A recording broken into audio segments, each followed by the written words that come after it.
nervous because I'm here now. Hey guys, welcome into another episode of 410 Sports Talk. I'm James Haskell, along with my co-host Glenn Martin, and a returning guest of the show, Matt Parrino, beat writer for Syracuse.com. He knows everything about the Buffalo Bills, so we're appreciative of the opportunity that we have to have you on the show. Thanks for taking the time, Matt. Oh, thanks for having me, guys. Yeah, absolutely. We really appreciate it. We're going to get right into it. And I got to talk about, obviously, the guy that leads the ship, Josh Allen. His leap that he made from last year to this year, I mean, it's incredible. It's good. I mean, he was good last year. You know, he had 20 touchdowns, I think 9 picks or 9 or 10 picks. But to increase your completion percentage by 11% and add 17 more passing touchdowns to your total, I mean, how do you explain this increase in production? I mean, it had to be more than just Diggs coming over. That was a big piece of it, though. And okay, because I think there's a lot that goes into this, but like Diggs basically opened things up for everybody, whether it was Josh, whether it was Brian Dable's ability to open up his playbook and, you know, create opportunities for everybody else when they're all healthy, as we saw back in September. There's almost no way even the best defenses can stop them. I mean, they hung 30 on the Rams, and I know that they were a little bit banged up at the time and still kind of getting their footing. But Aaron Donald was neutralized in the first half because of the way that Josh Allen got the ball out of his hands. He came back in the second half and made some plays. But even still, the Bills figured out a way to win that game. And it's a little questionable play at the end there that we could always talk about. But I think the big thing for Josh is that he's taken it seriously, like the mechanical part of the game, like getting his footwork right, getting his delivery right. He spends every offseason with Jordan Palmer for, you know, a month or two out in California. And this past offseason, they brought in a digital mapping specialist that basically like took snapshots of his delivery and then broke it down on a computer. And basically the analyst came back and said, everything you're doing is wrong. We don't understand why this is working.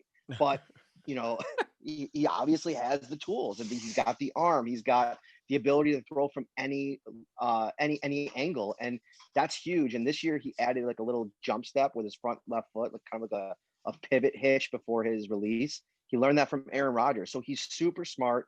He gets the game, and he's got all the intangibles. So it was kind of just about putting it together. And I think that's where the hope came for him eventually putting it together.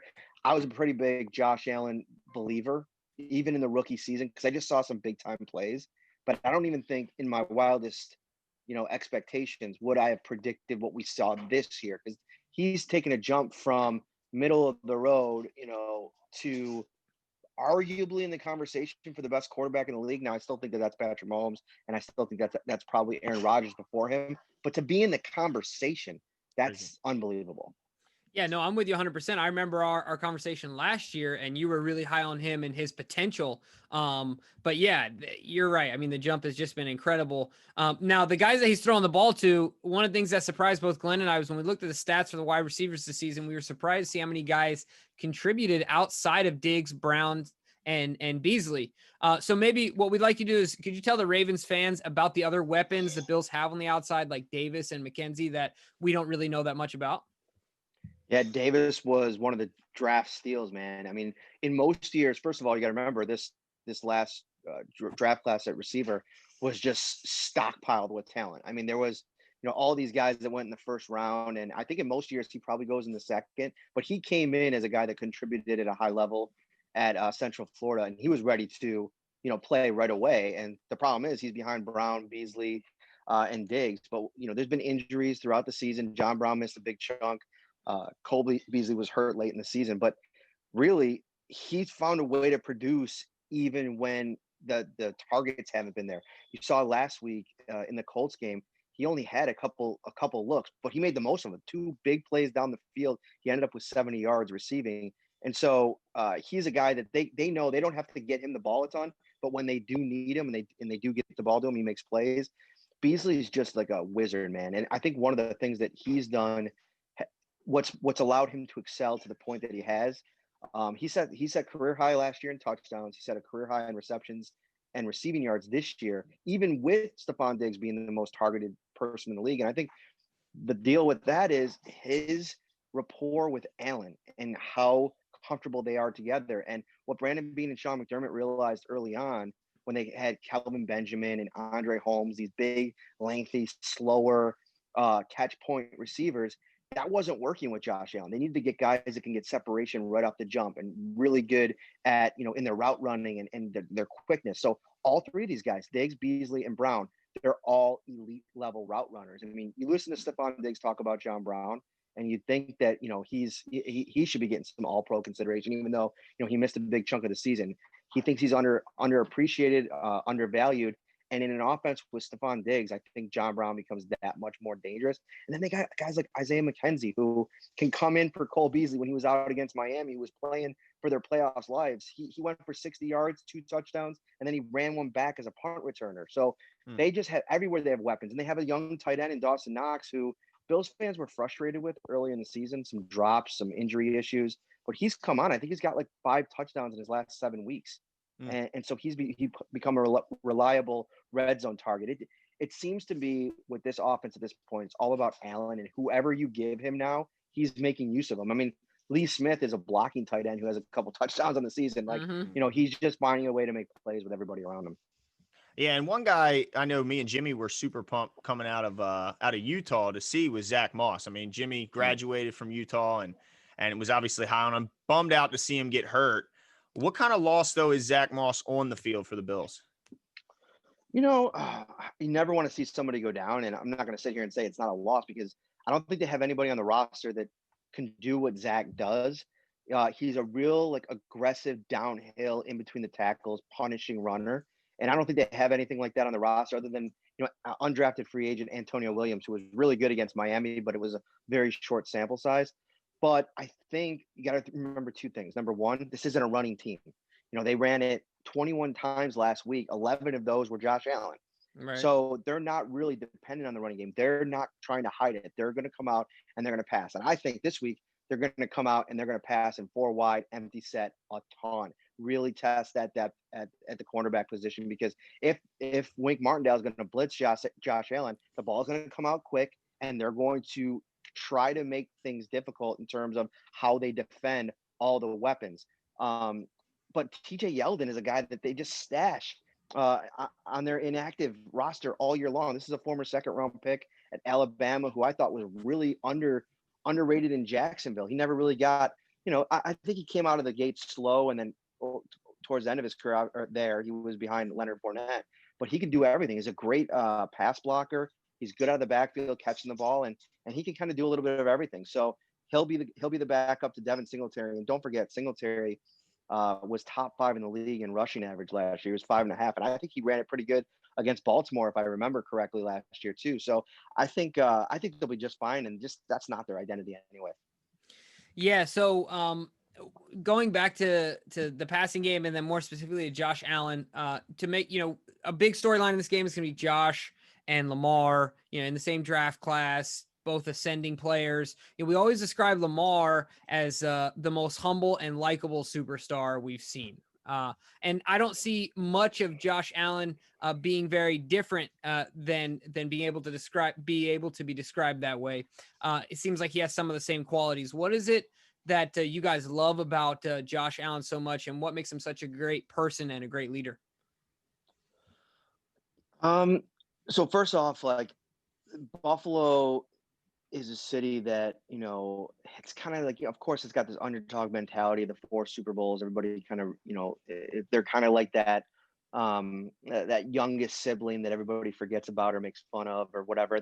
I think the city itself has been clamoring for just national recognition for a long time. And, you look at some of the stories over the last 20 years, and Tom Brady came, one time he came into town and said something about the hotels and made fun of the city. Some players that have played here have said some disparaging things about the city.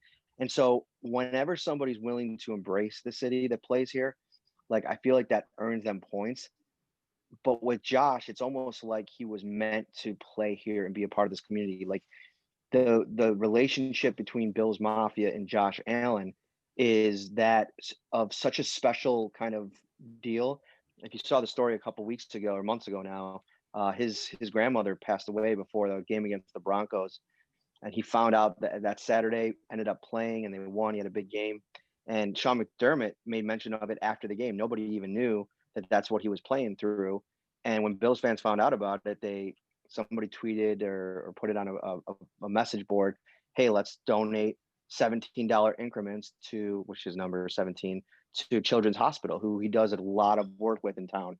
Oshai Children's Hospital. It's something he's passionate about, helping kids, sick kids. And before you know it, a month later, it's over $1 million has been donated in her name. And so there's just this like unique bond that, when there was such a bond between Jim Kelly and Buffalo, like in the 90s, you probably thought it would never be like that again. And it's almost like that relationship reincarnated.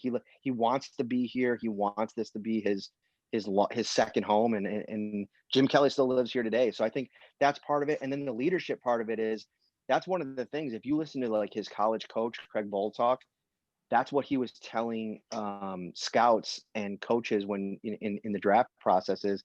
Everybody in this room would run through a wall for him, and that has carried over. It's like, I think it was Mitch Morse, his center, that said, "Man, if Josh Allen's ever in a bar fight, I don't care where I'm at, I'm joining them. I'm going in with them." And that's what these guys feel like. Even when people were making fun of him, I remember being in the press box in New England, his rookie season, and other beat writers that were covering the Patriots. I could listen. I was kind of almost in the middle between where the Buffalo media was and they were laughing like at some of his errant throws. I mean, some of them were really bad passes.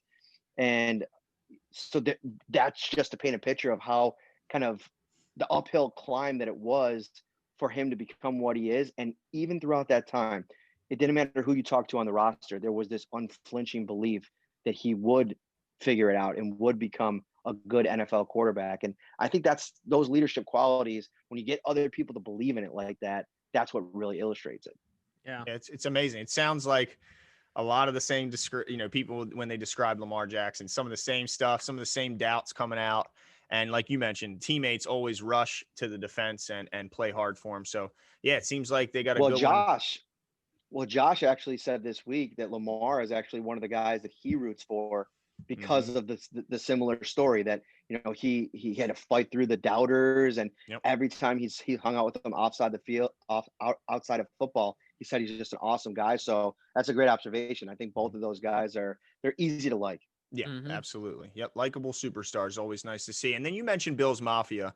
And I want to kind of talk about them a little bit because oftentimes, especially when I was younger, I always just saw the tailgating craziness, jumping through flaming tables and the beer can helmets and all that stuff. But man, the more you really peel back the layers and look at them, they are, one of the most loyal and really compassionate fan bases. It's kind of hard. It seems hard to think like that when you see the videos, but at expense of the Ravens, I remember what they did for Andy Dalton back in the day when the Bengals knocked the Ravens out. I didn't like to see it, but I liked the response and that. Talk about that Bills Mafia and how they can kind of be a little bit the media can be a little bit misleading with how they display them. Yeah, and I would consider myself among the Bills Mafia because I grew up in Buffalo. I was a Bills fan for 35 years before I started this job, and I think something deep down in my heart, I root for the city more than anything and the people because I know how important the Bills are to the community. I was actually at the greatest comeback game of all time in 1992, 91, when Frank Reich led him back from 35-3. And it was this unbelievable scene of fan. It was like a scene out of The Walking Dead. I tell the story sometimes because we were at the top of the bowl and my dad wanted to leave at halftime. And all of a sudden, the people that had left the stadium because it seemed over at halftime, they didn't leave. They were just out in the parking lot, like partying. And even when their team was getting drubbed by like 35-3, but as you're listening on the radio, touchdown here, touchdown there, they wouldn't let them back into the building because all the gates were closed. The ticket office was closed. So there was no more ticket takers or anything like that. So the fans just started literally scaling like 20-foot fences to get back into the stadium. That's why I mentioned Walking Dead. It was just a sea of humanity pouring back into the building. But they're just, like when you see somebody in the grocery store and you say, "Hey, what's up, man?" Here, usually it's two people crossing each other in a grocery store and they say, "Hey, go Bills." Like that's just the mentality. That's what it means to the community. And everywhere you go in town here, you will not go anywhere without seeing somebody in a Bills hat or a Bills jacket or a Bills shirt. And it's ingrained. It's their identity. It's the city's identity. And there's not a lot of things more important than that in this community. And so like when there's a team like this, where there's, Sean McDermott and Brandon Beane, they've resuscitated the franchise. I mean, 17-year playoff drought. And now they're winning every year this will be their third playoff appearance in 4 seasons under Beane and McDermott. And so the passion is at an all-time high, and it's just fun, man. There's just a unity here and a bond. And I think that's like that in a lot of fan bases. Like, I mean, I've been to Green Bay, I've been to, Dallas even. And, but it's just, it takes a different kind of mentality to be out in a January football game when it's going to be negative degrees and snowing like it might be on Saturday night, and be drinking your head off, your shirt off, and having a good time with the guy next to you. It's just, it's part of their life. Man, that's awesome. So speak to that for a second. What is it, since you're up there, what is it that you know about the weather conditions, the potential weather conditions? What are people saying they're going to be? Now, just to give you the motive behind this question is that Glenn and I, just as you have with Josh Allen, we get kind of tired of the narratives being propped up about Lamar can't do this and Lamar can't do that. And time after time, he knocks down these narratives. And now that he's won a playoff game, it's Lamar can't play in the snow. Lamar can't play in the cold. So what is the weather going to be like for this specific game based on what you're seeing? I think in a perfect world, nobody really wants to play in the snow. I mean, I think you want a fair game. I mean, Stephon Diggs came out and said he never played in snow either, and he's not really looking forward to it. He said, "Buy some snow boots." So I think that's goofy. I think both sides would prefer that it's optimal conditions. I mean, a lot of Bills fans want the Bills to build a dome because Josh Allen is such a great passer. They don't want to be in a situation where snow can impact the game. Wow. But right now, looking at forecast, I think the latest is there is supposed to be a couple bands of lake effect snow that's potential for flurries, and I don't know accumulation. I don't know if we're looking at a couple like inches, maybe a foot, or I don't know. I'm not a meteorologist, but there is potential for snow to be there. But I don't think it's going to be enough from what I've read and seen to impact the game. But we'll see. Well, fair enough. Well, I want to switch over to the defensive side of the ball because that secondary for Buffalo is pretty special, and it rivals, I think, the one that Baltimore has. And Tre'Davious White's a huge part of that. He's a Pro Bowl corner, one of the league's best. There's no doubt about it. So, but my question is, how is he typically used? Is he someone who's asked to follow the other team's number one? Is he asked to bounce around depending on game situation? How do they deploy Tre'Davious White? He can be like they play primarily zone, so depending on how that works out and what kind of weapons the opposing team has, like I know that when they played Seattle, I think he did travel with DK quite a bit in that game. But in this matchup, I don't see that happening quite as much. I know Marquise Brown has kind of come on lately, had a great game last week. I watched the Tennessee game. And he could be a problem, but I think that they have confidence in Levi Wallace. And the big piece of this that I think doesn't get told enough about the secondary, and you mentioned it, how good they are as a unit. Micah Hyde and Jordan Poyer are what make this thing go. I mean, of course, it's great to have an all-pro caliber cornerback, and Tre'Davious White to me is the most irreplaceable guy on the defense. Don't get me wrong.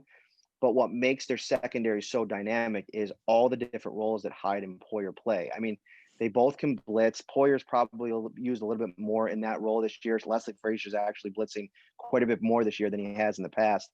And they take away the deep part of the field. And now, obviously, that's not really the strength of this Baltimore offense anyway. I don't think that we're going to see Lamar Jackson come in here and push the ball downfield 20 times, especially against this deep defense. But they disguise things really, really well. And I think that having that strong back end and their willingness and ability to meet physicality and play in the box, that's where in this matchup they're so dynamic because they can do multiple things.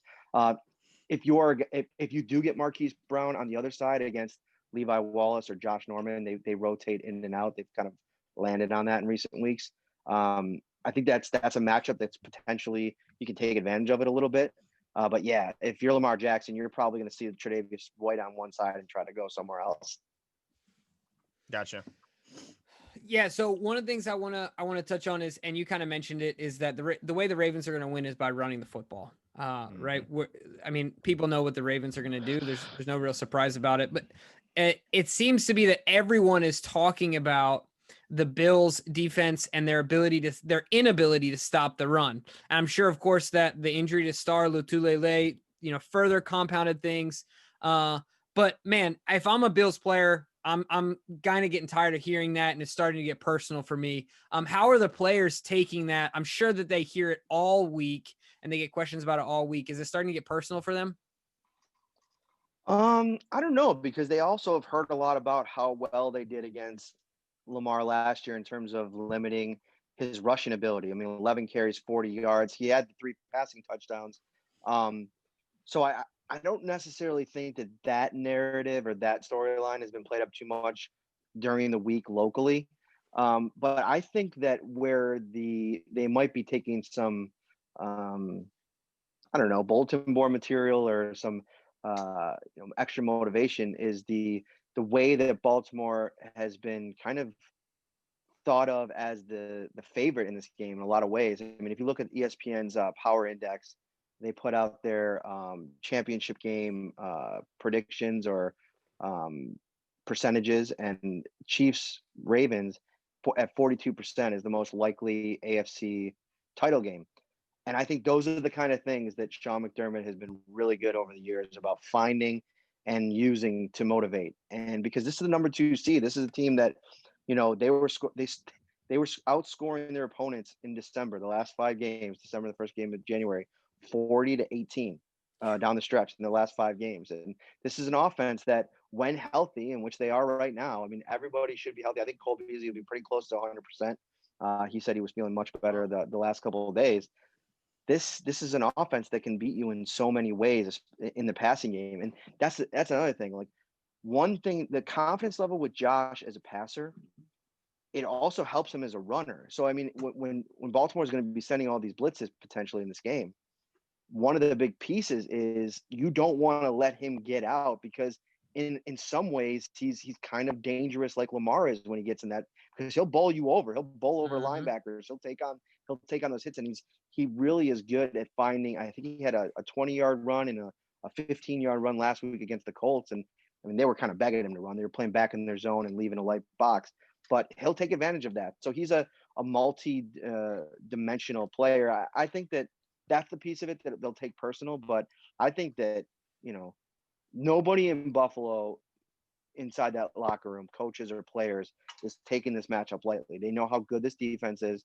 They know the dangers that Lamar Jackson presents. They're very motivated for this game, and they know it's going to be a battle. I mean, that's what we want. That's why it's the game of the weekend, right? Yeah, absolutely. And so I want you to channel your inner fan. I know that being in the media takes some of that fandom out of you, but if you could channel your inner fan, what scares you most when you look at the Ravens offensively and defensively? I think defensively, probably combination of Matthew Judon and Patrick Queen, just because both of them seem to be guys that can make plays in the pass rush. And I also think that the Bills' offensive line has been really good this year, but they've also flirted with, at times, some danger, because Josh is so good at maneuvering in the pocket and getting out. Does a lot of his work, slipping out on the right side. And I think that's something I read maybe in the Baltimore Sun, where the Ravens have been focused on this week, is not letting him get out to the right, because he can make a lot of plays on the move over there. That's going to be it, because where Josh Allen has faltered at times, even going back to the Houston playoff game last year, is when he puts the ball on the turf. So, active hands, whoever's blitzing, and, Judon and just his regular coming off the edge, those are going to be key matchups to watch. Diggs has talked about all week, Humphrey and Peters and Smith, and their ability to also strip the ball. I think, what is it? Some crazy number, like 60 fumbles on both sides of the ball this year for the Ravens. They're fumbling it, and they're forcing the other team to fumble it. So there could be some balls on the turf this week. On the offensive side, I think J.K. Dobbins is definitely somebody that, as much as attention as Lamar Jackson will have this week, and rightfully so, I think they're also focused on not letting J.K. Dobbins get off too much, because Clyde Edwards-Helaire, he ran for 250 earlier in the season, when the Bills were really focused on taking away what Patrick Mahomes does well. So, there's probably some concern in the room, like, all right, we're going to spend all this time trying to stop Lamar. We got to be careful that J.K. Dobbins doesn't come out here and put up 150 yards and a couple touchdowns and it kind of defeats the purpose unless your offense can score. And that's where it comes down to it for me. As good as the Baltimore defense is, what they're really good at is something that I think Josh Allen has proven this season to be able to beat. And so if they go the way that I think they're going to go and attack them with their full personnel packages, I just think they're going to move the ball. I think they're going to score. And then if the Bills get up in this game, say they've been really good in the first quarter this season for most of the season, that's when I think it's going to be interesting, because I think Lamar's going to have to take some more chances down the field to try to move the ball, especially if the Bills are able to establish. If they go up early, that means they probably have done a good job on this offense, limiting them early in the game. So that means that they're going to have to maybe take some more chances, throw the ball a little bit more. And that's when turnovers can, I think, over 4 games late in the season there, 4 or 5 of the last games, each one of the Bills starting defensive backs, Levi Wallace, Micah Hyde, Jordan Poyer, and Tre'Davious White, in 4 straight games, each had at least 1 interception. And so those are the kinds of things that, it's going to be a raucous environment. This 6,700 is going to be crazy for Baltimore experience, because I was there last week and it probably sounded like closer to 20,000, because they're banging on the everywhere there's bleachers in the stadium where they're at. So everybody's banging on those, and they haven't been in the stadium all year. So they're jacked up and they're screaming, and it's going to be loud. It's going to be a fun playoff environment. It's going to be national TV. Man, I now you're getting me excited, guys. It took me a few minutes. There but we now go. I'm getting pumped up. That's awesome. Well, with that being said, I don't know if you've already made a formal prediction, but we'd like to hear it here on 410 Sports Talk. What is your prediction for the game? How do you see it turning out? Yeah, I'm going Bills. I like them in their building. They're 7-1 there this year, and there were some extenuating circumstances in that Chiefs game. Tre'Davious White didn't play. Josh Allen was coming off the shoulder injury. They're as healthy as you can be this time of year. It's really unbelievable how they rebounded from some guys missing earlier in the season. I think they're going to move the ball. I think they're going to be able to score points, and I think that this defense, it's a good matchup for the Bills defense, because they have this bend but don't break. They gave up big plays to the in the passing game last year. I mean, I remember I think it was Hayden Hurst had the big long touchdown in the start of the second half. They got to limit those plays, obviously, but I think that they're built more to do that. And I don't love, if this was, Ronnie Staley still in the mix and Marshall Yanda still in the mix, and I know this offensive line has been playing better, but I think that there's some matchups on that offensive line that this defensive line can exploit. I think they're going to get Trent Murphy back this week. He's been in a healthy scratch, but he had himself a really good game. He's a good edge setter when he's at his best. And Jerry Hughes, that's what he does well as well. And I'm expecting them to be able to put together a good plan for Lamar. And I'm going 28-24 Bills, because it's the playoffs, and I'm not willing to make it a 2-score game, but I'm pretty confident the Bills will win. We'll see though. Wow. All right. Well, you guys heard it here. Man, confident. Okay. Right. I like to hear it. Well, we're looking forward to the game on Saturday. Matt, thanks again for coming on with us. Why don't you let everyone know where they can find you and what you're working on? Yeah, don't come in my mentions now. I'll go after him, Ravens fans. Prediction. Yeah. Listen, big piece of that prediction too is like what wins in this league: offense, passing, and I think just Josh Allen. While there's a chance that Baltimore could take that away, don't get me wrong. Like, you go back and watch that tape from last year, and they had a great plan. And I think Wink Martindale is really brilliant and could potentially do it. I'm more willing to bet on what we've seen consistently all year in the scoring. Well, remember, the Titans were number 2 coming into that game. They scored 13 points. They held King Henry, the most unstoppable running back, to 40 yards. So it's a pretty darn healthy and good defense right now, Matt. So I wouldn't be so confident. But I like that you are. I really like that you are. But, man, this Ravens team is humming. So, but, yeah, don't forget, let the fans know where they can find you. They are humming, and that was a very good performance. But let's also not overreact to those 5 games that they ended the season on. They didn't really play anybody. That's the part the of it. Browns are pretty good.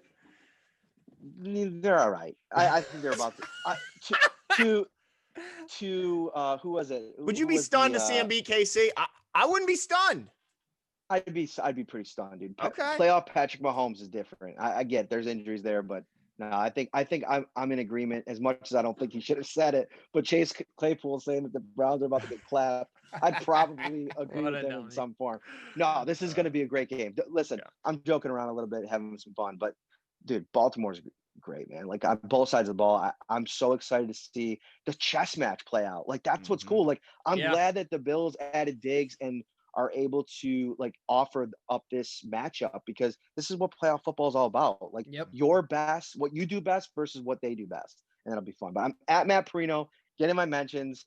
Give me a hard time. It'll be fun. I'm looking forward to the game. Ravens social media has been pumping this week. I've seen a lot of interactions. Yeah, they're really, really good. There's no doubt. And also one last note: number 1 in the league in scoring differential, the Baltimore Ravens. So they can score too, even though they do it on the ground.